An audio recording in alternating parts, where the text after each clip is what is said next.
Market Structure Mondays with Tim Quas. Tim, how are we doing today? Good to see you guys. Well, thank you. Another day older, which I guess beats the alternative.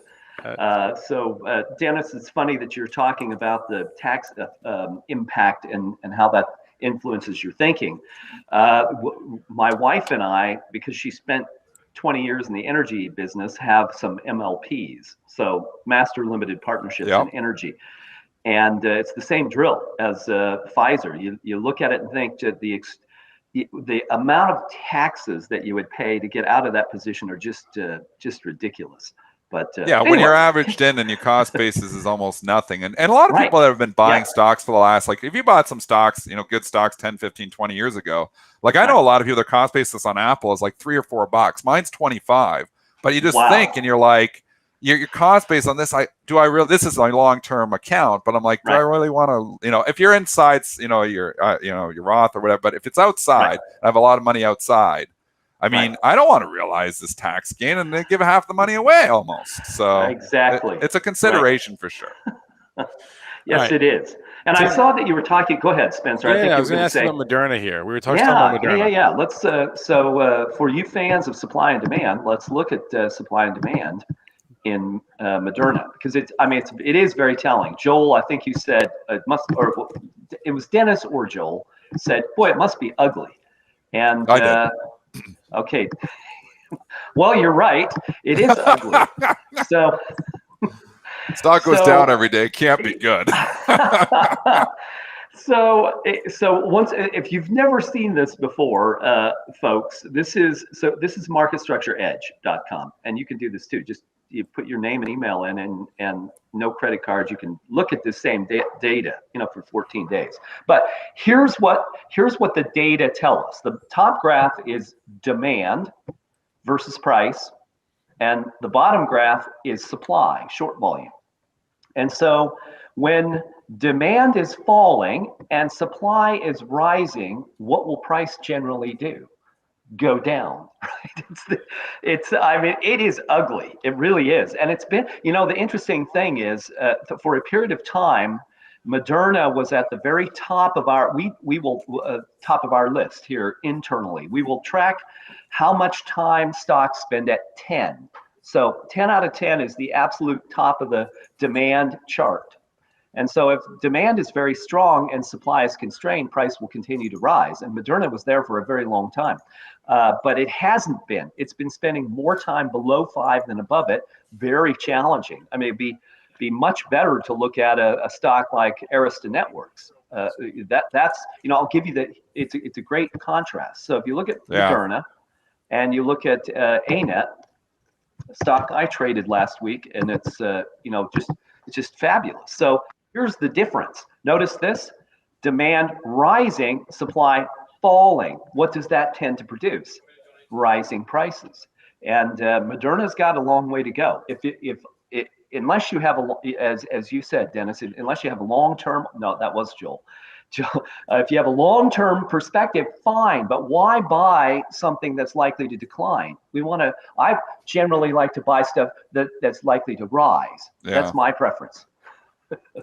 Your system's it's a momentum system, it almost feels like, which is a momentum market, which is why it probably works well in this type of market. We've been in a momentum market for a long time where the weak seem to get weaker, the strong seem to get stronger.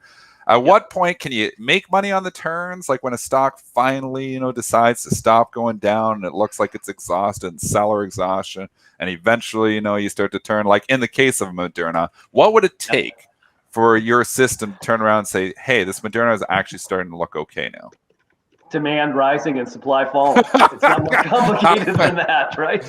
Yeah. It is that simple. If we back up and look at the time that I'm just going to back this up 6 months. So if you go back to call it early May. Early May was a great time to buy Moderna because it had those very characteristics: surging demand, falling supply. That is a very, very consistent characteristic of stocks that produce returns. And you can come up with all the reasons in the world why you might like a stock or not like a stock. What it all comes down to is supply and demand. That's really it. And where did that stop? It really stopped here, right in September when Moderna did not return to 10. That was the time to leave and go find something else. Yes, it produced some more gains, and it was for the same reason. So the supply's falling, demand's rising. But we already know that well, I will say this is a product of passive money. Passive asset allocation dollars will spend a particular amount of time in stuff, and then it's going to have to reweight if that stuff goes up. And you might as well go find something else like Qualcomm or Airbnb. Airbnb, another great stock to look at from a supply demand perspective. We could talk about the financial performance, the opportunities in that business, but that's not what causes stocks to go up and down. It's supply and demand. And here you go. So you have a surging demand side, falling supply side. That will produce rising prices. And when those things stop, then leave. It ain't over till it's over, as Yogi Berra said. That's really dating myself. And for you youngsters, great New York Yankees baseball player, catcher, World War II vet. But that's what you want. Tim, somebody was asking if you could look at DWAC. I don't even know if you have sentiment on that. I'm not sure we do yet either. We'll take a look because so here's we buy data that will give us everything in the market. Right. But we won't populate Edge until there are about 20 days of data. And I think we're getting very close to that. So otherwise we can't calculate supply and demand without some historical data right. to got have it. comparative. Yep. Right. One thing I would like to ask you about is last week we talked about, or maybe not with you, but we talked about on our show, Dell and VMware. The spinoff happened last week, and that went into effect, and now they're different companies. And can you look at those for us? And I'm just curious now that we're a couple of days out of that event, right? How the market digested that. Right, and I fully expected to be taken to task because I said a couple of things last week about Dell and VMware.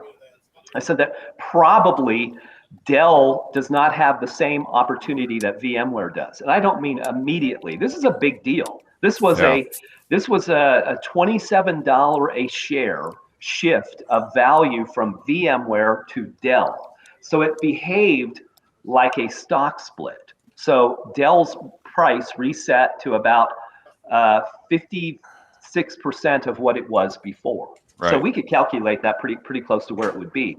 So here's Dell, and you look at it and say, well, that's not great yet, is it? And I'm not saying that you should buy Dell, but once again, notice the demand side was very good before the deal because everybody wanted that $27 of cash distribution. But then you have falling demand, rising supply above the trend. That's not great. So let's look at VMware. I think VMware has a lot of. This is not a supply demand equation. This is where I would have an opinion. I would say my opinion about VMware, which is now bottomed, by the way, and it's very rarely a 1. If you have the demand side all the way to 1 from a 10. From a 10 to a 1, like it feels like overnight. Exactly, right. And it did because all of that cash came out off of VMware's balance sheet and went to the Dell shareholders. But look at so here we have demand at the floor, supply falling. That will produce gains ahead. And I think that VMware is a great, potentially beautiful way for passive money to have exposure to the cloud. Now that Michael Dell is no longer the controlling shareholder, he still owns 40% of it. That creates a better opportunity for passive money to own it. So that's not an edge look at the way things that work, but it's something to think about if you have a longer view about the cloud. If we could show my chart, kind of interesting here.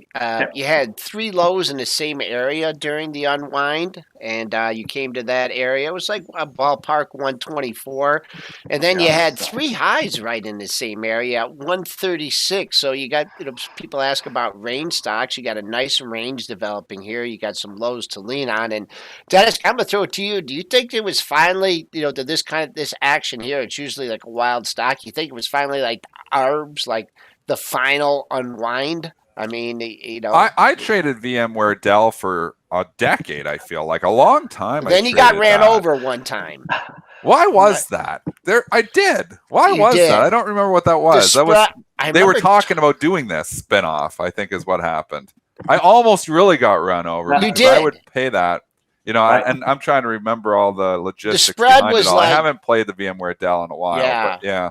It was mild. The spread was mild, and it blew out, and you put it on. It blew out, and then it blew out again, yeah. And you're like, I can't trade. I don't know what the relationship was. And then it I don't know what the number was, but when I had talked to you afterwards, it was like 3 or 4 times where you had covered at a big loss already. So yeah, it's a point where, and Tim's making that point too. Like the arbitrage effects are greater than anything else, and when you all of a sudden lose all those effects, now you have a real company here. And I think that's the point that Tim was trying to make here. Is it now doesn't have all those arbitrage effects in it, so it's going to move differently.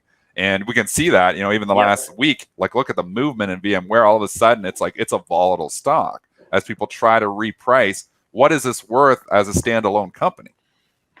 Yeah, and the looking at the short volume data, which you can do with Edge, it was apparent to us, and I should, full disclosure, both Dell and VMware are customers of our data on the corporate side. They have been for a very long time, so we track this data for them very closely heading into this transaction. But it was very apparent from the point that transaction's notion, not even confirmed, when that rumor hit the markets, Dell became the long side of the trade, VMware became the short side of the trade. And you could see that in the data. I'm looking at a year-long chart for VMware, and their short volume averages 55%. Well, it's very difficult for a price to rise if more than half of the trading volume every single day is borrowed, is artificial supply. But now, we have seen short volume drop to a level that is approaching what it was in December of 2020 when that story broke. So we are returning, and that preceded some nice gains from December to about March. There were some pretty good gains in VMware, December 2020 to March 2020, right through the pandemic. But that means there's a distinct change occurring. To your point, Joel, about the arbitrage play. The arbitrage play is over. The long-short trade in Dell VMware is over. And I think that opens the door for some very significant appreciation for VMware. Tim, question in the chat, what you think about PayPal here? PayPal. Or what the market structure sentiment says about PayPal. It goes down every day. It goes down every day. That's the Dennis sentiment. That's a Dennis sentiment. Wait, Tim, and then can you reshare your screen? I'd like to buy it, but it goes down every day. Yeah, sure. Right. So and once again, for you veterans of the Edge mob, you don't want to buy falling demand, right? That's the whole point of the deal. So here's PayPal. The supply side isn't bad, but there's a point where the supply side will reflect a lack of interest. So let's look at supply and demand. This is just 30 days, but look at the amount of time that PayPal has spent above 5. It's 3 days, 3 out of 30. It's horrible. So even though the supply side it has fallen, and it's only about 20. It's less than that's at a deal stock level of short volume. But you look at this chart. This is why PayPal continues to go down. You could come up with all the reasons in the world, the story, the whatever, But here it is. The supply demand equation is abysmal, and unless and until it changes, unless those things can diverge, leave it alone. Tell us again when you see that change. So a lot of people are Yep. looking. I want to buy PayPal. I want to buy PayPal. Same thing with Moderna. Stock goes down every Right. day. You can't help yourself. You just want to buy it because it's getting cheaper. Right. You think eventually it's going to turn it around. We want to get Yep. the timing right though. So at what point when we're using market structure edge what would you want to exactly see? And I know you can say in the supply when demand exceeds supply, but on your numbers, like when would you want to strike? So here's a case in point. So if we look at roughly, let's call it mid-August. Okay. So here demand rises and supply has fallen sharply below trend. That's a spot where you could take a chance. You could say it's riskier than buying it above 5 because you're saying I'm going to believe that demand is going to at least achieve equilibrium and maybe exceed supply. Really, that's how I think of it. There's a 10-point scale, and 5 is the fulcrum. Yep. And if there's more demand, then it's above 5. If there's less demand, then it's below. So that was the only shot. And the moment that short volume shot up here, see this? You should be out. If that happens, just leave because it already is telling you even that the supply demand equation will not support the price any longer. And it's not been worth paying any attention to since then. So you would say, well, when would it? Well, you could sit around waiting, but you might as well go trade something else. We find that stuff. We're very close. This was what Spencer, I told you that I was going to share something new. Well, we're within a month of just putting this in a portfolio for edge users. We'll just give you the stuff that in the last 5 days has this divergence. And we've been testing this data for months. We're running testing data and saying, is there statistical validity to this? And there is. So we're finding that at the top 25 of those, 23 of them make money consistently. So that tells us there's great statistical significance in that divergence. And if we can do that, then who cares about whatever else there is? Let's just trade that stuff. And that's stuff like Team. If you look at Team, which was in the top 25 in that list, that produces gains. See this divergence? Wherever that divergence occurs, here rising demand, falling supply. Here demand's at 10, supply falls. The stock's going to surge. When that breaks down, then you leave. And here it has already. So see that short volume's above trend, demand's at the top of the ceiling. Okay, move on, we'll find the next thing. But that to me is more important than sitting and waiting for PayPal to become a good stock. You can find more about Tim's platform, learn more about it, demo it yourself. Go to marketstructureedge.com. The link is up on the screen there at the bottom. It's also in the description. Tim Quast joins us every Monday at this time. Thanks, Tim. Market Structure Mondays. Tim, pleasure as always. Talk to you again next week.